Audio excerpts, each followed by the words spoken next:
Okay, so to explain, when Dee and I first became friends, we were in that awkward, like...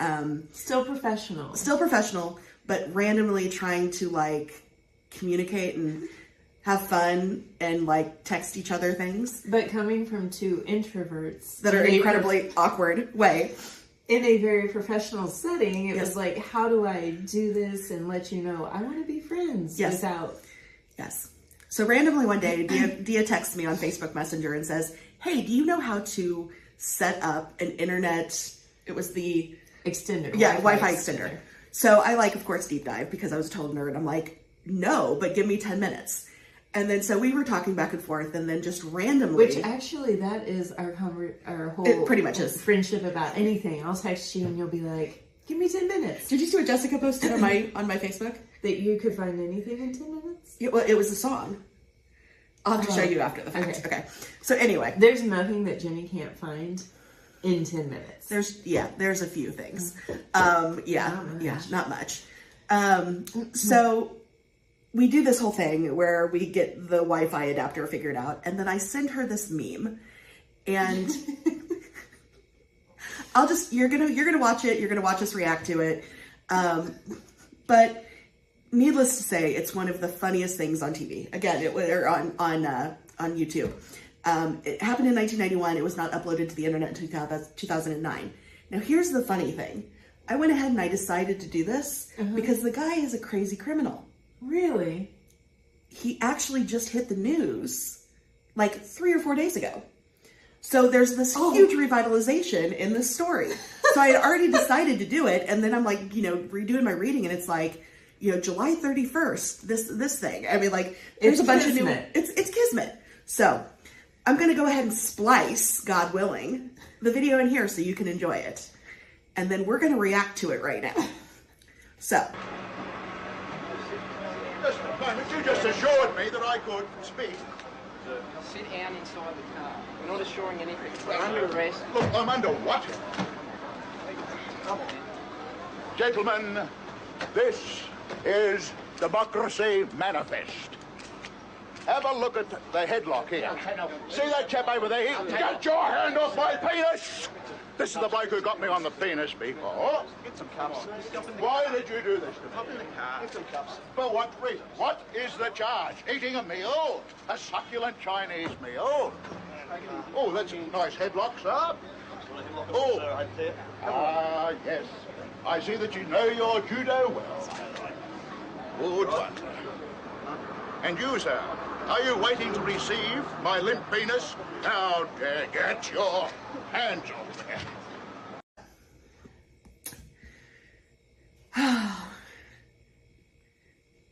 Let's turn up the volume. What do you say? Eating a meal? A succulent Chinese meal? American Express investigator followed a man he thought was one of Queensland's Look at most that hair. wanted to a valley restaurant.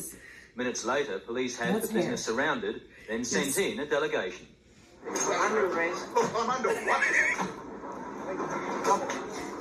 Gentlemen, this is Democracy Manifest. I love how he rolled that R. Eating a meal? A succulent Chinese meal?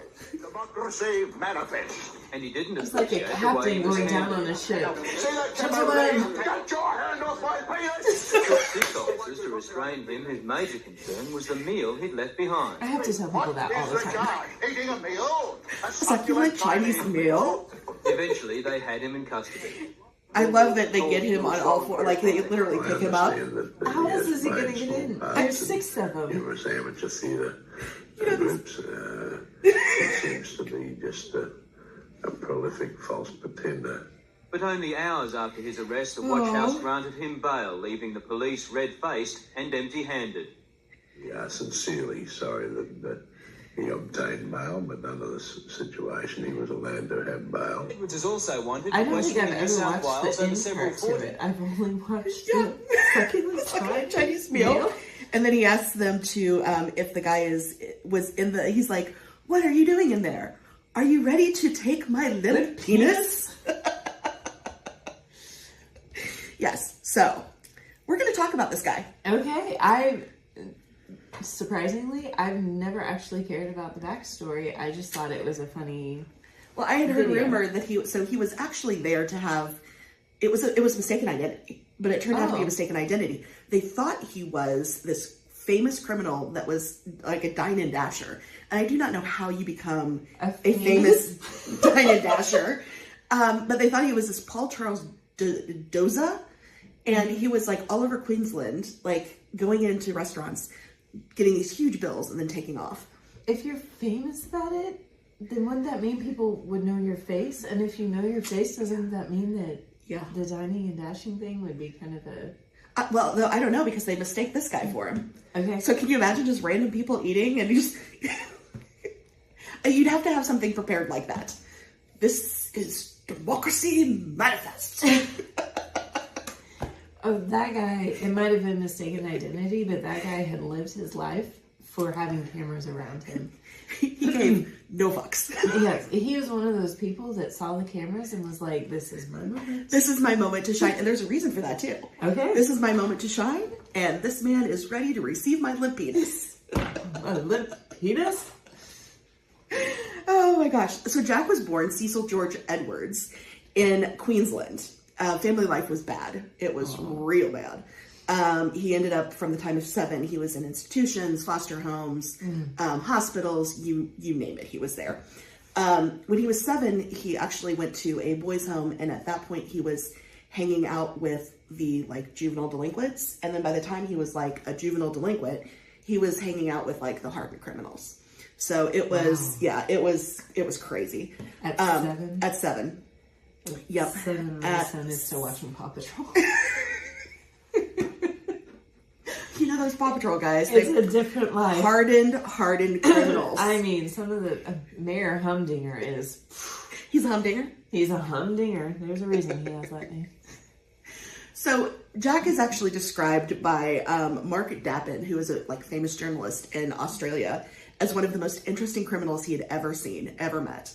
And the thing about this one, like, it was hard because all the articles I read were from Australia.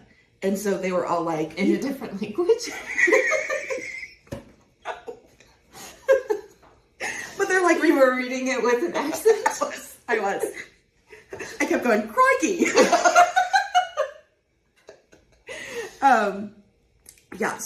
But it was, they were all these, like, naming all these, like, criminals that... Like, it'd be like it'd be the equivalent of like, Bugsy Malone or Al Capone or, I'm like, do I know who Barry is? What about Quinn? I have no clue.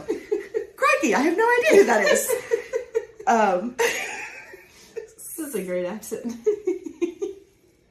So while they thought he was this hardened criminal, they actually, they got him for what they thought was going to be running false credit cards. So they brought him in. Wait. I'm sorry, I'm confused. Oh, it's okay. So, crikey. What would Crocodile Dundee do? So they thought that Jack was this guy. Jack is limp penis. Jack is limp penis. Okay, they thought he was somebody else running credit card scams. Yep, and robbing restaurants. Okay. So they drag him in. They release him because it was not him. But it turned out he had this laundry list of crime in his past. Okay. So they got a criminal. Crikey, they got the wrong criminal. Okay, sorry. So you were telling the part. Okay. So one of the things that Jack was known for, he had a lot of like mafia, Australian mafia. I can only imagine. Australian mafia. And boomerangs. Dude, Australia's bad. Yeah. They're a tough breed. They are a tough breed. I mean, like, I like spiders and I like snakes. They're on a different... They're on a different plane. Yeah. Like, I think if I saw a spider that, like, it wouldn't be if I saw it, I'd be like, well, that's really cool. But if I was, like, closing a door and an entire spider, like, stepped out from behind the door and was like... What's up? Have you seen that guy on TikTok who has the spider behind him? Yes. And everybody thought it was fake because it moves so quick and disappears. No, it's a massive, bigger than your hand spider that can move at the speed of... No, thank you. Yeah. No, thank you. If I knew at the speed of no, thank you. Yes. If I knew where it was at all times, I'd be good. But that would just be one of those things where, it just disappears? Yeah. You lift up the toilet seat and it would run out. Yeah, no, thank you. No, thank you. All right. So anyway, Australian Mafia. In Jack's youth, he ran with the Australian Mafia. He actually served time in prison And while he was in prison, he decided he was going to become an actor. So there you go. See, I told you he had that ready. So he was doing prison plays, which again I am amazed is a thing. Cool. No, it was very Shakespeare the way he gentleman. It was. This is democracy manifest. Democracy. So I cannot roll my R's. I can't either. I was terrible. My Spanish teacher. Yeah. Oh, hated me. So he actually has been known now for escaping prison 3 times. Oh. So not once, not twice. In an Australian prison. But 3 times. So the first time he was serving 3 months for vagrancy. Okay. In, I have to get this right, Bogo Road in 1966. He was put on a train with a police officer. The police officer fell asleep. He unlocked himself and ran away. Okay, that seems easy enough. Oh. The second time, a year later, he and another inmate fled McLinden Prison. Not even just a prison, it was a prison farm. So it was like on an island. And so he was like there working. After he working, I don't know what he was doing, but he was doing something. Churning a really big butter. He convinced a fishing boat to take him and the other guy off the island. How do you convince a fishing boat off a... Like the guy driving the fishing... Well, he didn't it wasn't the actual fishing boat he was talking to. Hello, fishing boat. No, I'm thinking if you're a fishing boat, going to a prison location, okay, it seems like you would be extra prepared for guys being like, hey, can you take me out of here? And you being like, no. Everybody asked me that. I'm not taking you out of here. What part of no? You would think there'd be signs, kind of like when you're driving by a prison. Have you seen those signs? They're like, they actually have, if you're going, especially small towns that have like a prison is the only thing for miles, they have signs that say like, prison, no hitchhiking. I've never seen those signs. They're crazy. So I could see that just like by the boat. I figured that was just like a standard. Yeah, something that don't. If you're running a fishing boat and a prisoner says, "Will you take me off here?" You'd be like, "No, I'm good." No, I'm good. Yeah. So the third and final time, he was actually in court, and he convinced he dressed up like the police officer, took his co-accuser or accused, and was pretending to escort him out of the building, and proceeded to steal the cop's car. It's smart though. If you have the uniform and you walk with authority, people are not going to question. They're not going to question. My question is whether or not he as he was putting the guy in, he started screaming, "Are you ready for my limp penis?" Wow. So he's obviously very, very smart and very charming. And very good at acting. Gentleman? Oh my gosh. So he developed this tactic. Every time he got arrested, he would act crazy. And he does great. Because it was easier to escape mental asylums than it was the police. Very smart. Yeah. He's smart. Mm-hmm. Okay. Yep. So in 1970, he was doing time and I have to read this because of the names, which are just different. The Parmaretta for car thief and car breaking and entering. That's when he started acting. He was in prison with a guy named McNeil who would put on these plays. And he actually put on this play. It was based on the guy's time in prison, and he played one of the main characters. And then that play actually became a movie called Every Night, which was based on their time in the jail's H Division. Not sure what the H Division is. It sounds like we have a new movie to watch. Oh, I can only imagine what that's going to be like. After he was released, he went to work with the Australian mafia and was like taking care of throwing boomerangs, but he was managing their nightclub. So he was hanging out with kind of unsavory fellows and talking in an accent and pretending to, let people receive his limp penis. Never thought we'd be saying that so many times in such a short... Yes. And it is early enough that people are probably walking by and they just keep hearing me say limp penis. I thought they did a podcast about murder. So when he was released from prison that time, he actually fell in love and married a Yugoslavian woman named Ivanka. They called her Eve Dujum. Okay. Well, Ivanka had some problems. Yeah. Okay. Including the fact that she was obsessed with who they called Australia's Charles Manson, a guy named Quinn. Oh dear. Okay. So Eve, I was saying Eva, her name's Eve, and a bunch of people ended up breaking him out, this Quinn guy, and this just sounds wrong, Fairfield Infectious Diseases Hospital. Why would you? Also a place that sounds like it should have pretty strict standards as far as breaking it. Wow. Yes. So she was obsessed with this guy. And so even though she was married to Jack, she was like traveling around with this Quinn guy. Unfortunately, it ended up with her being murdered. So this little group that she was traveling with. If she's Australia's Charles Manson, yes. What would you expect? Wow. So Quinn had this like group of followers, and they just basically all turned around and killed each other. Yep. So like they killed her, and then a few years later, one of the guys ended up killing the woman that killed Eve and her son, and just like, and then eventually it was just Quinn, and he was hanging out, and he was just like, got everybody killed. That's a whole other story. Yeah. I'm telling you, this guy's lived a crazy life. Oh my goodness. Okay. Yeah. So he also, there's also all these like, I mean, he's always a storyteller. There is a guy named George Freeman who is one of the really big, like, I guess, mafia bosses. And he's like, oh, I've never heard of that guy. And then his daughter's like, what, you mean Uncle George? Oh no. So you never could get the true story of what was really, truly going on. So, and now, I mean, it's just this crazy, he's a painter. He's done all these oddball things, acting, and he was actually in a video for the punk band, I'm going to say it wrong, because I want to say it's something else, and I want to say it's a dirty word, but it's not. We don't say dirty words on here. This would have gone above and beyond a dirty word that I would say, because when I tell you the name of it, you'll be like, oh yeah, okay. The Chats. The Chats. The Chats. Okay. Yes. I was thinking another couple C words that I was going to say. I was actually kind of expecting.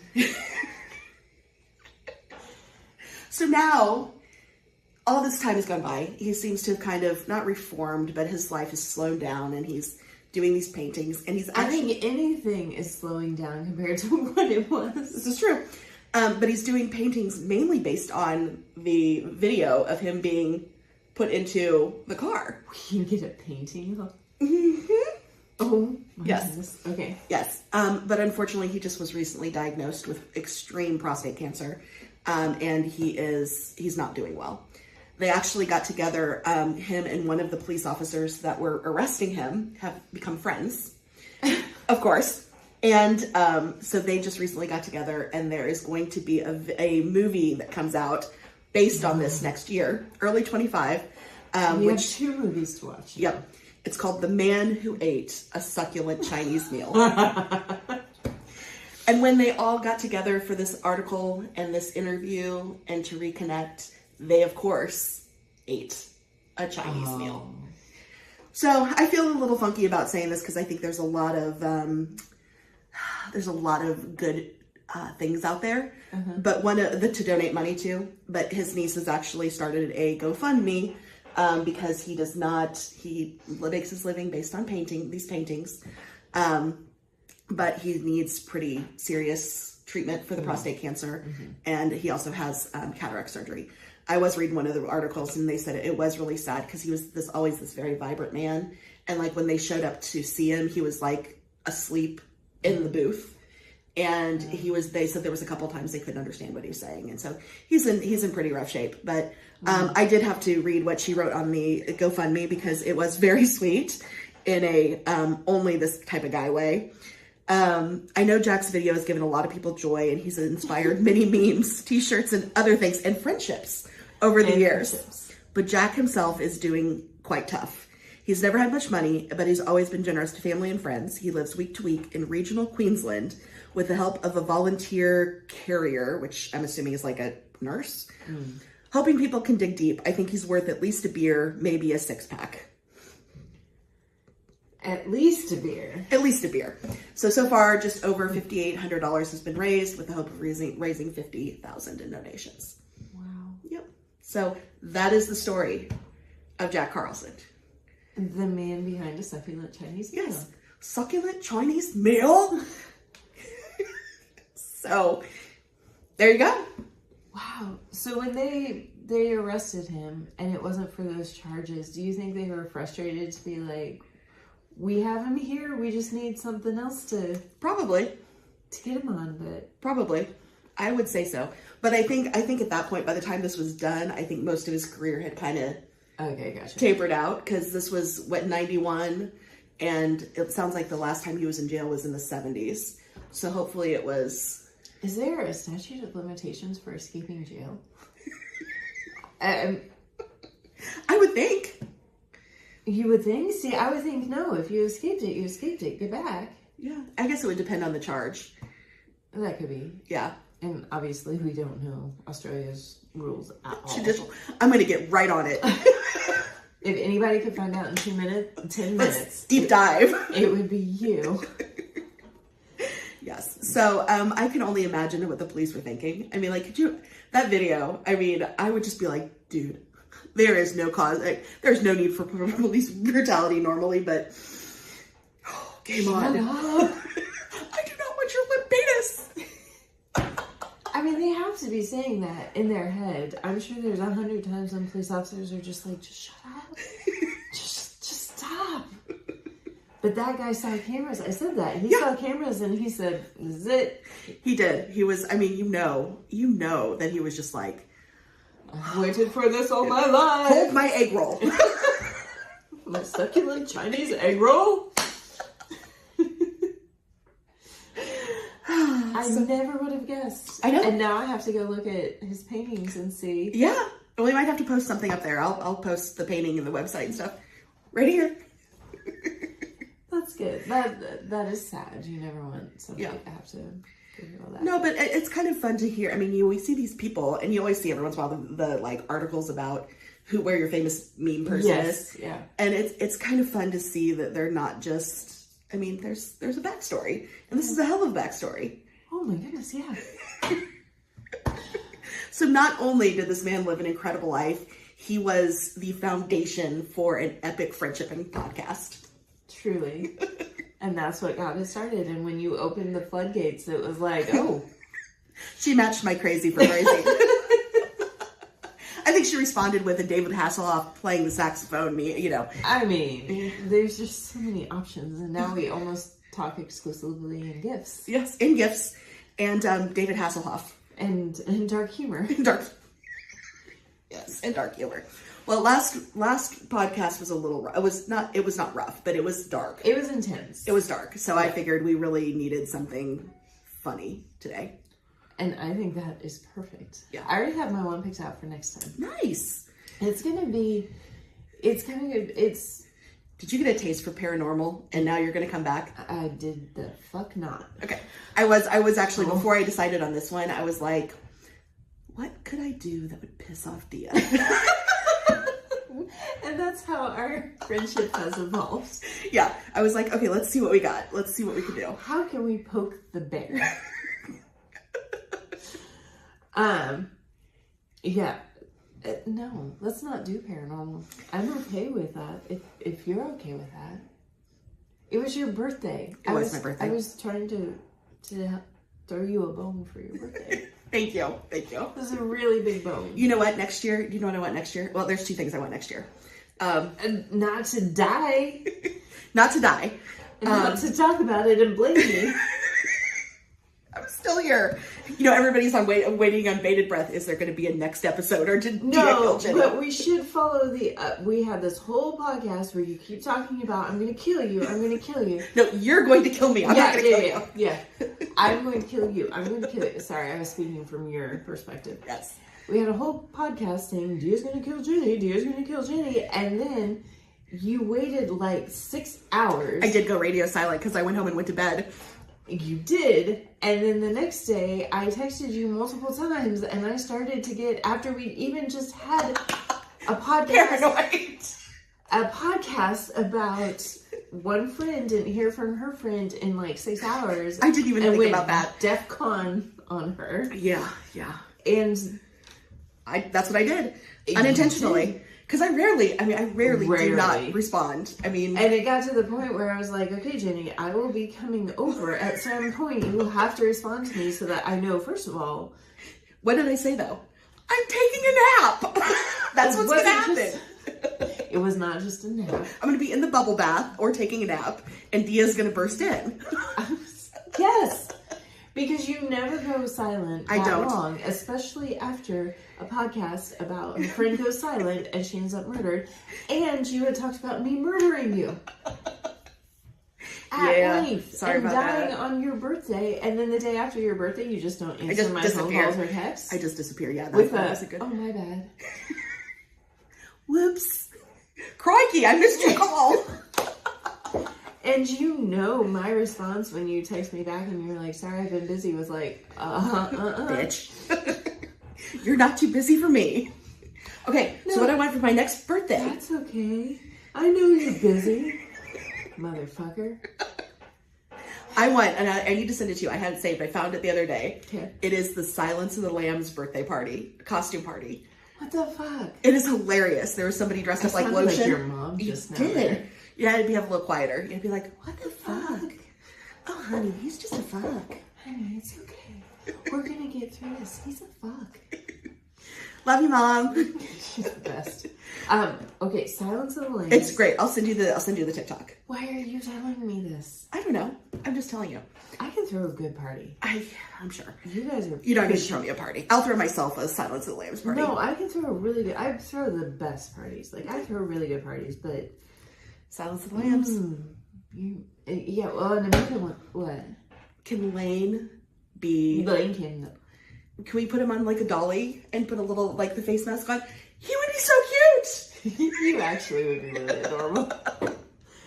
I can't fight you on that one. He would be adorable. Yes, he would be but amazing. No, Lane is not coming to a Silence of the Lambs party. I'm sorry. He still likes Paw Patrol. I am keeping him in his Paw Patrol It would be world like as long as we could make it like Stanley Kubrick when he did like The Shining, or whenever anybody does. These kids have no idea that they're actually in a horror movie, so we'll just be like, "No, Jenny likes to dress up and walk around and go, did it, did it."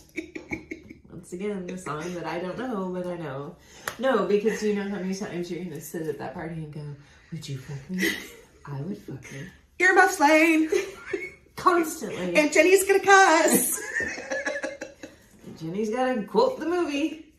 You know, and we had so much fun with that, I forgot what the second thing I wanted for my birthday was. Well, you and Amanda wants Bob's Burgers. That's later this year, and I know nothing about Bob's Oh, Burgers. I got you. I'm gonna throw an epic Bob's Burgers party. I got you. I threw her a Harry Potter, and I know this is everybody knows Harry Potter except me. I was doing stuff on there. It was like, "Do you want snitches?" I was like, "I don't know if I don't know what the hell a snitch is. But yeah, I know snitches get stitches. I do know that. And I'm pretty sure it's called a snitch, but I'm not sure. I think it been a was while. something like that. It's a golden Yeah, thing. And I was like, I don't know. So I had to look up if they were good things. They're good things. I was like, well, then we're getting all the fucking snitches. We had so many snitches for everyone. Yeah, there were snitches everywhere. You get a snitch. You get a snitch. The breakfast, I had breakfast food picked out on the team colors or whatever, the house colors. Yes. I picked What house did you decide you were going to be part of? She has to tell me it's the blue one and Ravenclaw. Okay. Because I can see that. love ravens. Yes, of course. So it works out really well, and I want to get myself a whole pack of ravens. That would be amazing. So yes, I'm a Ravenclaw, and I forget all that is. I just remember I have to think blue, and usually I have Amanda to ask and be like, "What am I?" Amanda, what house do you think I belong to? Ooh, that's a good question. I actually texted her last night a picture. It was a very unflattering picture of me eating a meatball sub. And then she sent me a picture back of her watching our last video. Aww. I was like, "Aw, I sent you this best. picture where I'm like," And she's showing us support. yeah, she's showing us support. So, love you, Amanda. So all that say, I can throw you I will throw a hell of a Silence and Okay. Williams. Well, I'll send you the TikTok I because don't it's know what epic. any of it means, but I will. It'll be amazing. There's going to be lotion everywhere. Everywhere. Because I know lotion is a thing. Yes. Chapstick. You're going to get chapstick as a little, like, going away gift. Oh, Yeah. yeah, I'm going to send you the thing. I can okay. do this. Okay, we got it. So our 5 viewers will be invited to our party. Actually, sadly, they will. Our moms and our 2 friends. You know what? I wonder if we can get Jack to watch this. Jack. Oh. Jack, we love you. Well, I'm going to send it to him and I'm going to say, you, sir, you are and your limp responsible penis for this. are responsible for this. And our Silence of the Lambs party, which he's invited to next year. Yeah. Because he's going to make it through this. He is. So, Jack, sending you healing thoughts. And we'll see you next year at our party. That's good. All right, I'm Jenny Olson-Paden. Do you, Cappleman? Crikey, we're out of here.